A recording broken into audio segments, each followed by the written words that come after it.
بسم اللہ الرحمن الرحیم۔ تاشقند کا حجام۔ بہت دن گزرے۔ تاشقند میں ایک غریب حجام رہتا تھا۔ اس کا نام شیرازی تھا۔ وہ روزانہ محنت کرتا، لیکن اسے اتنا تھوڑا معاوضہ ملتا کہ اس کا گزارا بہت مشکل سے ہوتا۔ اسے کسی نے مشورہ دیا کہ شہر سے بہت دور ایک درویش کی جھونپڑی ہے، وہ ہر وقت اللہ کی یاد میں مشغول رہتے ہیں، تم اس کے پاس جاؤ۔ شیرازی اس کے کہنے پر درویش کی خدمت میں حاضر ہوا اور جھونپڑی کے باہر سے آواز لگائی، اے محترم بزرگ، کیا میں اندر آ سکتا ہوں؟ درویش نے کہا، دروازہ کھلا ہے، تم اندر آ جاؤ۔ شیرازی جھونپڑی میں داخل ہوا۔ اس نے ادب سے درویش کو سلام کیا اور بولا، بابا جی، میں بہت غریب آدمی ہوں، اللہ کے واسطے میری کچھ مدد کیجیے۔ درویش نے کہا، کل ہی شہر کے قاضی نے مجھے 1000 اشرفیوں کی تھیلی بھیجی ہے۔ یہ سن کر شیرازی کی آنکھیں خوشی سے چمکنے لگی۔ درویش نے کہا، بیٹا، لیکن میں مفت میں اشرفیاں نہیں بانٹا کرتا، تم مجھے اپنی کوئی چیز دے دو اور اشرفیوں کی تھیلی لے لو۔ حجام بولا، میرے پاس دینے کو ہے ہی کیا؟ پھر درویش نے کہا، تم کوئی ایسی چیز دو جو تمہاری اپنی ہو، مثلاً تمہارے دیکھنے کی قوت۔ یہ کہہ کر درویش نے اپنا ہاتھ اس حجام کی آنکھوں پر رکھ دیا۔ اس کے ساتھ ہی شیرازی کی نظر جاتی رہی۔ شیرازی گھبرا کر بولا، بابا جی، آپ نے تو میری دنیا ہی اندھیری کر دی، اب میں قدم قدم پر ٹھوکریں کھاؤں گا اور راستے میں گڑھے میں گر جاؤں گا یا کسی چیز سے ٹکرا کر زخمی ہو جاؤں گا، اللہ کے واسطے میری بینائی واپس کر دیجیے۔ درویش نے دوبارہ اپنا ہاتھ حجام کی آنکھوں پر رکھا اور اس کی بینائی واپس آ گئی۔ شیرازی نے کہا، آپ میری کوئی اور چیز لے لیجیے۔ درویش نے کہا، تم سے رنگوں کی شناخت لے لوں؟ حجام خوش ہو کر بولا، جی ہاں، آپ مجھ سے رنگوں کی شناخت لے لیجیے۔ درویش نے اس کی آنکھوں سے ایک رنگین جھلی نکال کر اپنی شیشی میں بند کر دی۔ ابھی کچھ ہی دن گزرے تھے کہ شیرازی پھر دروازے پر آیا اور دستک دینے لگا۔ درویش نے کہا، دروازہ کھلا ہے، تم اندر چلے آؤ۔ حجام نے کہا، میں اپنی زندگی سے بیزار ہو گیا ہوں، رنگوں کی شناخت ختم ہونے سے سب رنگ سفید یا سیاہ نظر آتے ہیں، آسمان کی نیلاہٹ، زمین کا مٹیالہ رنگ، درختوں کی ہریالی، پھولوں کی رنگینی سب ہی جاتی رہی۔ کالے رنگ کا شوربہ اور دودھ یا سفید روٹی دیکھ دیکھ کر اب تو مجھے کراہٹ محسوس ہوتی ہے۔ کالے سیاہ رنگ کے تربوز کو کھاتے وقت دل متلانے لگتا ہے۔ اللہ کے واسطے میری رنگوں کی شناخت مجھے واپس کر دو۔ درویش نے شیشی سے رنگین جھلی نکال کر شیرازی کی آنکھوں میں دوبارہ لگا دی۔ حجام فوراً جھونپڑی سے باہر دوڑا۔ وہ بہت دیر تک نیلے آسمان، سبز گھاس، سرخ گلابی پھولوں اور طرح طرح کے رنگین پرندوں کو دیکھتا رہا اور آخر بولا، اللہ تیرا شکر ہے، اب مجھے معلوم ہوا کہ ان رنگوں کے بغیر زندگی کتنی بے مزہ ہے۔ درویش نے کہا، اب بتاؤ، تم مجھے اپنی کون سی صلاحیت فروخت کرو گے؟ تمہاری قوت سماعت یعنی سننے کی طاقت لے لوں؟ حجام بولا، ہاں، بھوکے مرنے سے تو بہتر ہے کہ انسان بہرا ہو کر آرام سے زندگی گزارے۔ درویش نے اس کے کانوں سے کچھ نکال کر ایک ڈبیا میں بند کر دیا۔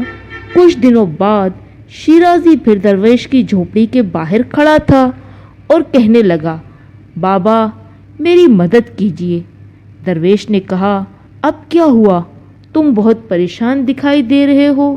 شیرازی بولا، اے بزرگ محترم، اب میں باہر جاتا ہوں تو کسی کی بات سمجھ نہ آنے پر بہت مشکل پیش آتی ہے، ہر وقت حادثے کا دھڑکا لگا رہتا ہے۔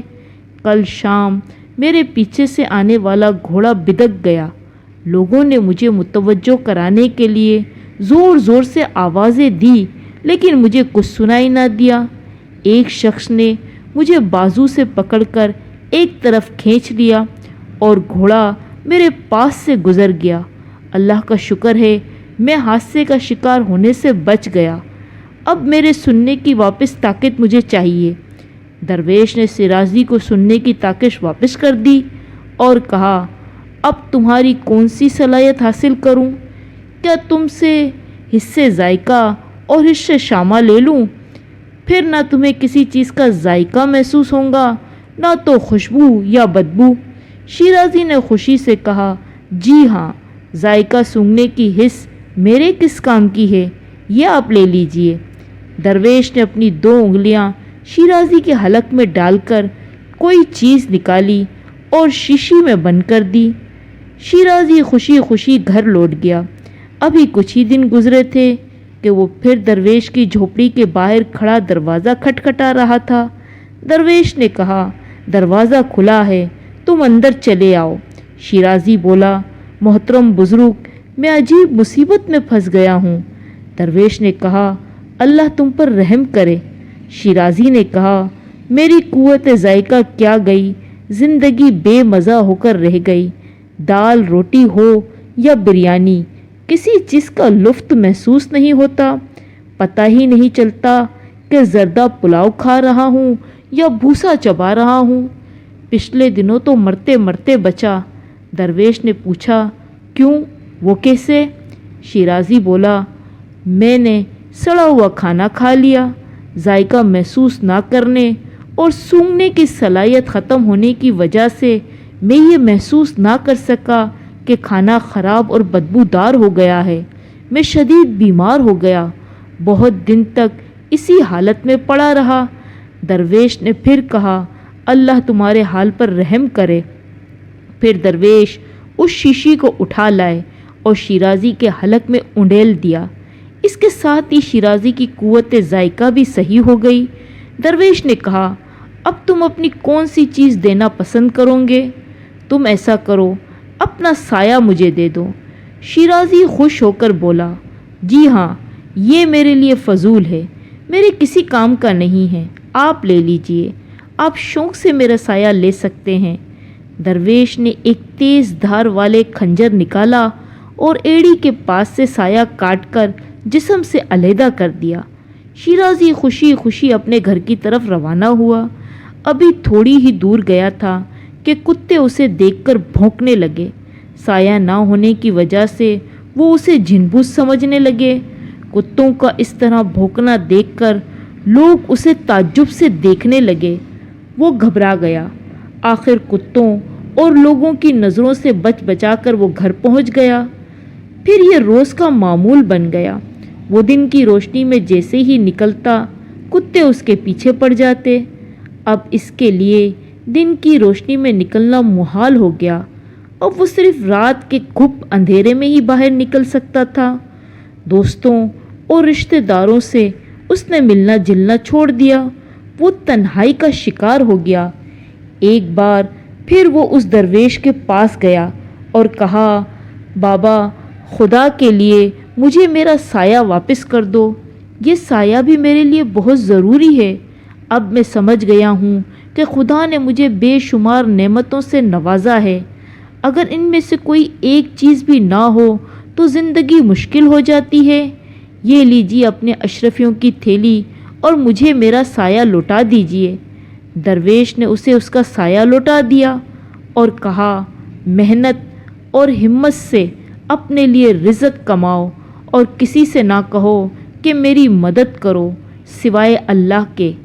پھر وہ اشرفیوں کی تھیلی درویش نے حجام کو دیتے ہوئے کہا، اسے اپنے پاس رکھ لو۔ حجام نے کہا، نہیں بابا، انسانوں سے مانگ کر سوائے پریشانی اور شرمندگی کے کچھ نہیں ملتا۔ اب میں صرف اپنے اللہ سے ہی مانگوں گا۔ اگر آپ ہمارے چینل پر نئے ہیں تو پلیز لائک اور سبسکرائب لازمی کیجیے گا تاکہ دلچسپ کہانیاں آپ کو بر وقت ملتی رہیں۔ ملتے ہیں ایک نئی کہانی کے ساتھ۔ اللہ حافظ۔